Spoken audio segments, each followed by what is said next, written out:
And the first and foremost, we're going to go to the next slide, please, is going to be the population. So this is the population of China. And this is 5 years out of date and actually 20 million people overcounted, as China just announced a few weeks ago. But what this whole chart is basically telling you guys is that China's in trouble. If you notice, the bottom portion of it is way less than the top portion of it and the middle portion of it. What this means is that China's having an aging population, is about to lose a lot of workforce and about to gain a lot of people on welfare. How many? Well, they're losing 70 million people from the workforce that are not going to be replaced. Equivalent, Germany is now gone. The entire country of Germany has now been removed from the workforce, which is a lot of people. Now, I just said we're getting a lot of people on welfare. How many people? 120 million. The equivalent of the entire population of Japan. That is a lot of money. And that is something that China doesn't know if it can afford right now. They're trying to go ahead and figure out X, Y, and Z, but they're not 100% sure yet. Can we go to the next slide, please? It's going to be another virus. They're still fighting the virus. The next thing they have is oil and their economy. Oil is the very much real reason that China is constrained in every single way. 45% of their oil is imported, natural gas is imported from the Middle East. 90% to 80% of their oil is imported from the Middle East. One single source, which means if it's cut off, they're out of oil. They're out of fuel. They can't operate. And China knows this. Second off, if someone goes ahead, and that someone being the US of A, and blockades the Strait of Malacca, all of Chinese trade to and from Europe, the Middle East, Africa, and the rest of the world is gone. So we're back live. We're back live now? Yep. Awesome. So that means that China has no choice but to really, really be aware of its economic situation. To his credit, Xi Jinping is trying to build transport lanes under the Belt and Road Initiative, or BRI.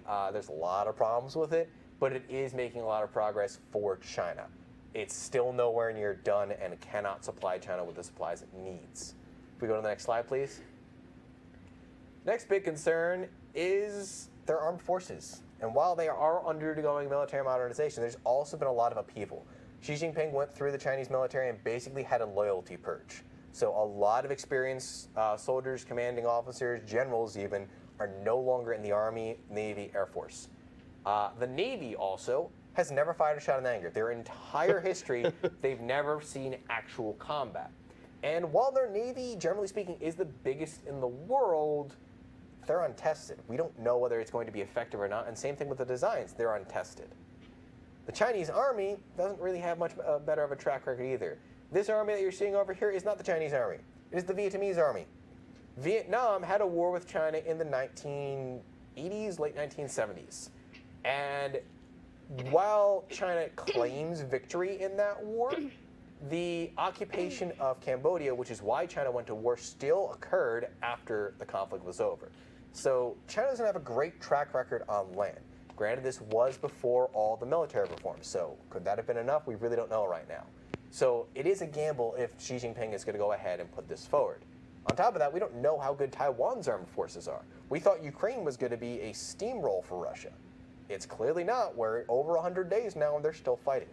Really? So, yeah, they're still fighting in a couple places. I know, I think it was yesterday, there's currently a massive offensive in the Kharkiv region to go ahead and retake the city, and the Ukrainians are pushing a lot. So we'll go to the next slide. The current masters of the sea, for all intents and purposes, is the U.S. Navy. And while the U.S. Navy operates in all of these areas, it is essentially going to do so unopposed. China does have naval bases in the Indian Ocean in a couple of different port cities. However, their fleet is a green water fleet. They can't operate in the open ocean. So if the U.S. goes ahead and just leaves forces in the middle of the ocean and just hits them using long-guided tomahawks, China can't do anything about it. When you say they can't, because they can't get there, or they're not? They physically do not have the range. Their ships do not have enough range that they can cover. So, like, for instance, if I go ahead and get you, let's say, 1960s Ford truck, that thing's going to have a garbage gas mileage on it. Versus if I give you something like a Ford truck from today, it's going to have a lot better gas mileage on it. Same concept. So right now, as I said before, the U.S. is the predominant power on the seas, but we're looking to go ahead and start divvying that up. And this is what really has China worried. We can go to the next slide. These are the leaders of 4 countries. You probably know the one standing in front of the American flag. That is our president. The others are the current Prime Minister of Australia, the current Prime Minister of Japan, and the current Prime Minister of India. These 4 nations form what is known as the Quad, or Quadrilateral Security Alliance. This was formed in 2017 with the purpose of combating hostile or aggressive powers in the Pacific region. Translation, China. The entire reason this is formed is basically China. There's no ifs, ands, or buts here. China is the reason this formed. And the thing is, they kind of did it to themselves. They were making peace with both Japan and India, as well as putting Australia under their economic thumb. But when the Quad initially formed, it wasn't really taken seriously. And the Chinese actually got into a border skirmish with India where 40 Indian troops were killed. Indians burned Chinese technologies, products, everything, and actually had a ban on several notable Chinese products, including TikTok, thank goodness. But Prime Minister Modi, who is the leader of India, actually joined the Quad after years of neutrality because of this. Japan has always been anti-China. They were trying to make inroads with China, but they just cannot, in every single circumstance. They're never going to be friends with China as long as they continue these aggressive actions. The U.S., granted, we have the hegemony in the region. We want to keep that hegemony. Don't want to give that up. That's our main reason being there. And Australia, while Australia is by far the weakest member militarily, they also have more resources than almost anyone else, save the U.S. They have more food product. I think they produce, it's 14 or 15% of the entire world's agricultural market. And they also produce a lot of the world's iron and coal. So they have a lot of resources. China decided to go ahead and try and strong-arm all of these guys. They went ahead and diplomatically attacked both Japan and India, making them seem like warmongers on the world stage, and banned all imports of coal and agricultural products from Australia to try and strangle their economy. It had the opposite effect. They ended up solidifying the Quad from a loose alliance to a full proper one, just short of a formal alliance. And they meet on a yearly basis multiple times a year sometimes. So, if we go to the next slide, this has led to a lot of countries starting to pick sides across the Pacific. So, in solid blue is going to be the U.S. and its allies that will stand by Taiwan.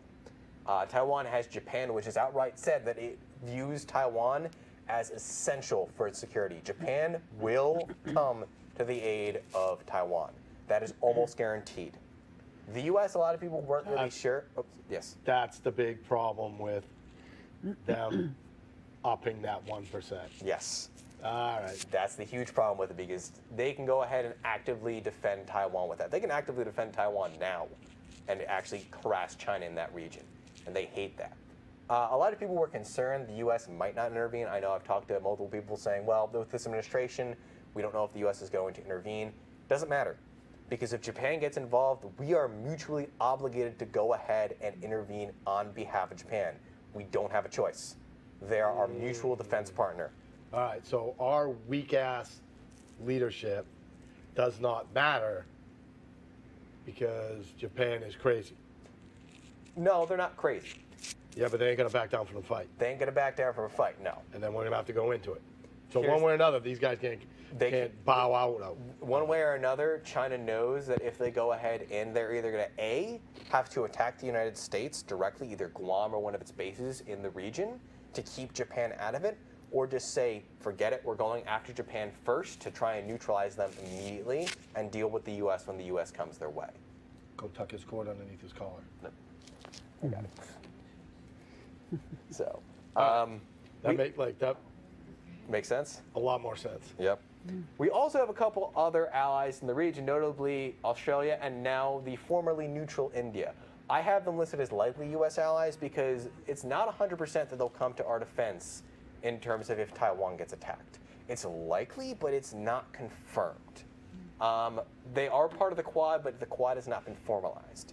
Now, there's also a smaller organization called the Quad Plus, which was just started this year, Well, what that is trying to bring new members into the Quad. That is going to be South Korea, New Zealand, both of which we have had close ties with for forever, and newcomer Vietnam. Vietnam actually has very close ties with the U.S. because they hate China. Go figure. Additionally, we do have a mutual defense pact with both the Philippines and Thailand. Even though we kind of have sanctioned Thailand because of their awful government, that's a whole different story. But technically speaking, on paper, they are a U.S. ally. This isn't saying that China does not have allies. Their only ally who would probably come into the war right away would be Pakistan, because Pakistan hates India. And if India goes after China, they're going to go ahead and go after India. That's almost a guarantee. Yes. Would Russia, like... We'll get the Russians. We'll get there. So, that's why I have Pakistan listed as a likely Chinese ally. However, all of their other allies I have listed as supporting. Sri Lanka, which is the nation just south of India, this little red blob right here, is kind of in a debt trap to China. They have a 99-year lease on one of their ports that they basically own. Additionally, Myanmar, Cambodia, and Laos are all basically client states of China, so they can do whatever they want in those countries. If either Thailand or Vietnam intervenes, they will intervene too. Additionally, if South Korea gets involved, North Korea will too, and this is the reason I see South Korea probably staying out of this, but still supporting the U.S. to some degree. Now, get to Gabe's question. Russia. China is actively going to say, Russia, no, stay out of this. And the reason they want Russia to stay out of this is because they're already in hot water with the Europeans over going ahead and supporting Russia. They don't need a Russian naval fleet to come down and start blasting American ships. That's not a good look for them. So while Russia would probably try and give some support, they're not going to really intervene militarily, and also because they really don't have the ability to anymore. Even if they did help China, wouldn't that just distract them from Ukraine? It would, and it would give them the advantage. Yeah, they gotta finish Ukraine first. They gotta finish Ukraine, but also their main and only port in that region of Vladivostok is frozen for I think it's 6 months of the year. So they can't even operate out of there. The only thing they can do really is use satellite intelligence to back up the Chinese.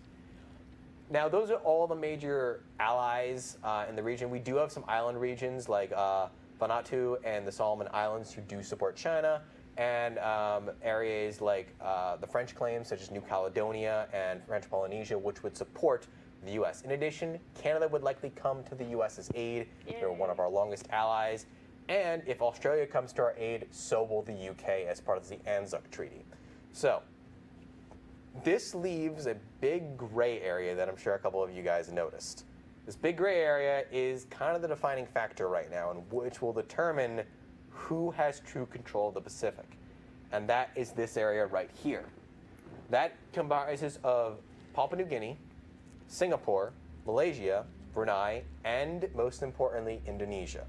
Indonesia is the 800-pound elephant in the room because Indonesia has an army of over 800,000 men, one of the largest populations on Earth, and has one of the largest economies to boot as well.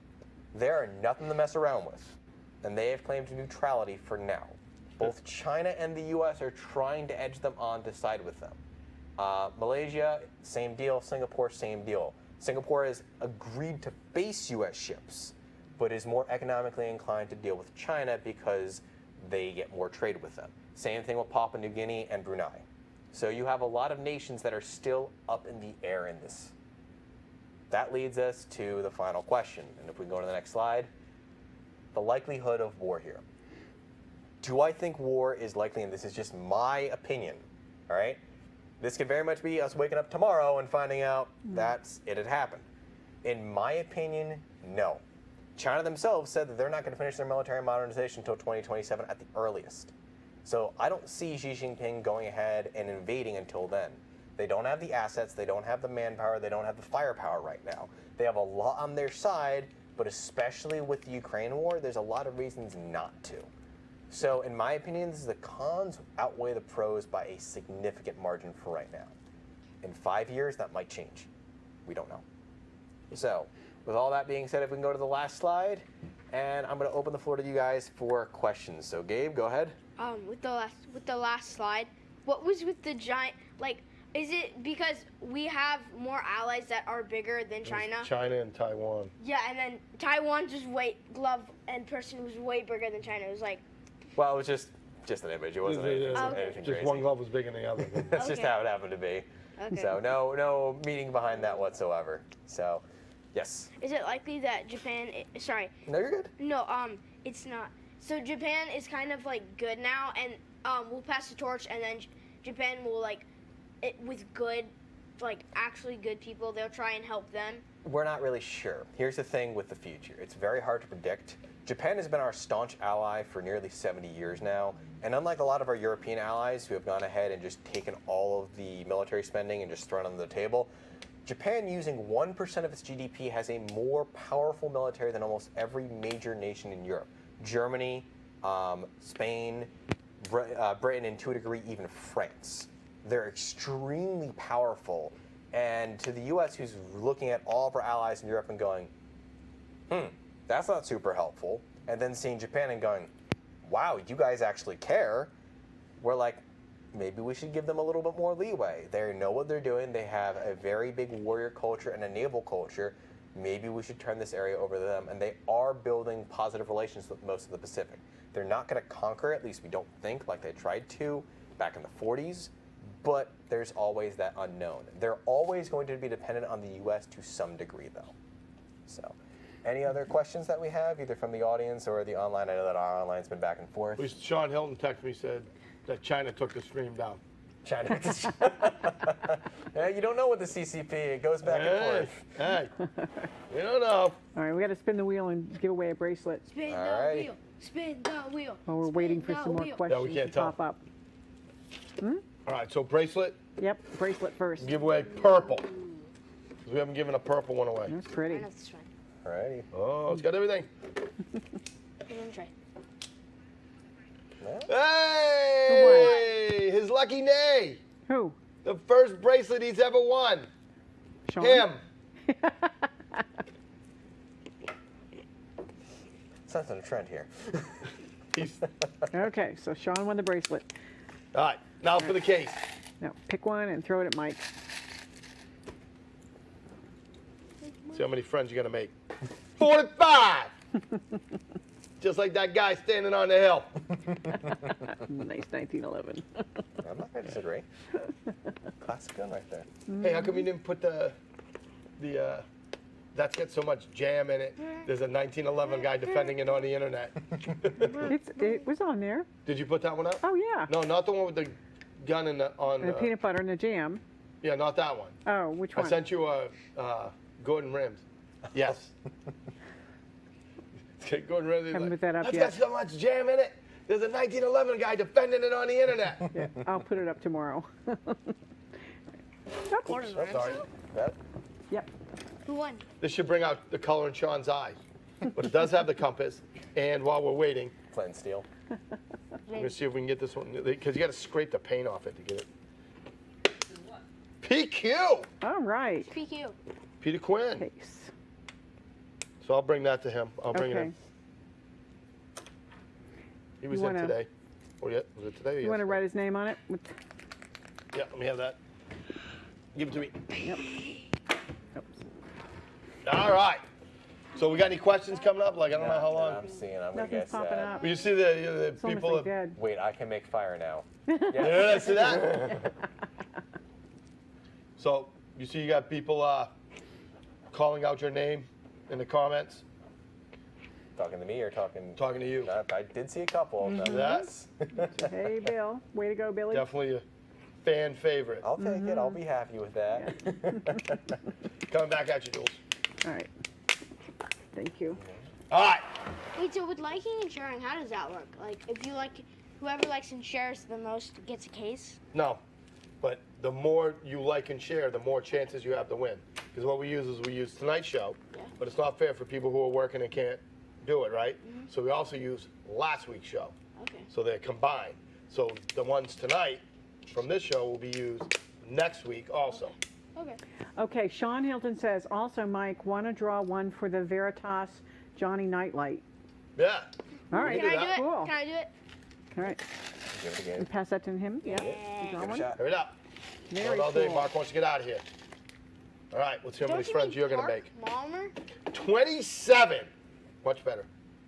Don't you mean Mark? Don't you mean Park Malmer? Park Mulmer wants to leave. So 27 for the nightlight. Mm-hmm. I can make fire now. You know what's going to be funny? When it's Sean. Yeah. I'm waiting for it to come over the mic. Yeah. He's like, oh, good. I wanted that one. So Kat says Bill is awesome. Pablo is going to call you this weekend. Pablo, I have your bracelet, so Yeah, come over here and get it. yeah, we can put you on the show. We need to go visit Pablo. We need I to get him know. over, get some trigger time. We'll run out, Yep. do some rifle stuff or something like that. Yep. Which, we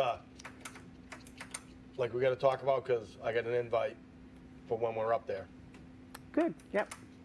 Okay. Who won? Was it Sean? It's Sean. Oh, you I'm wanted so to- sorry. Who's above or below? Pick above or below. Above. Above. Who's above Sean? We keep going to you. to run out of Sean. Jordan Spradley, All right. Oh, I did. the ass fraud. The assistant producer. Oh, okay. All right. Very good. And you'll see him before I do, so Yep. you can give it to him Well, when you get I it. don't have it. When you get it. When I get it. Yep. Sean wins his own gift. That's awesome. All right. All right. So, thank you very, very much once again. Thank you Like for I love inviting it. Like I almost feel guilty having you on the show just because I want to listen to you. So, I appreciate it regardless. but it was another awesome night. All right. And what are we gonna do? You're gonna do what next time? We'll figure out probably something Navy. So I know. Sorry. I want to thank the live studio audience. Woo! Yay! All right. Thank our sponsors for making this possible. Hey, how come Mars Vision Productions isn't on this? Should be. And SRQ Oh, they are Live on it. Studios. Say it again. SRQ Live Studios. Right, making this because this is where you want to be. All right, what you got to do is got to get me a little bit bigger. Bigger font. I'll print it on 8.5 by 14-inch paper from next If time. I had to miss one, Giant cue cards. it can't be that one. Giant cue cards. There you go. All right. So thanks to all our sponsors. All right. Thanks to everybody that's watching the show, liking and sharing and commenting and stuff like that. Thank you very much. What are we going to call him? Quick. Think of a nickname real quick. You don't like Bill the Brain? No, not Big really. Brain Bill? He has to make his own nickname. How about that? No, you don't get That's not how that That's works. not how it works. I'm very aware of how that works. What is it? Bonafide Bill. Bill, I'm not a history teacher. We'll figure it out. We'll put it up there and we'll let these guys throw it around, kick it around, see what we can get. Get him to vote on it. I wanted to do something with biology Bill, marine biology Bill. Interesting information. Mm-hmm. Yeah, Thank Lana. you. Good thing he's scared of the dark. All right. So thanks to everyone. Wrap us up. Play music even though we can't listen to it. Take us out. See you next week. Bye, y'all. That was a great job.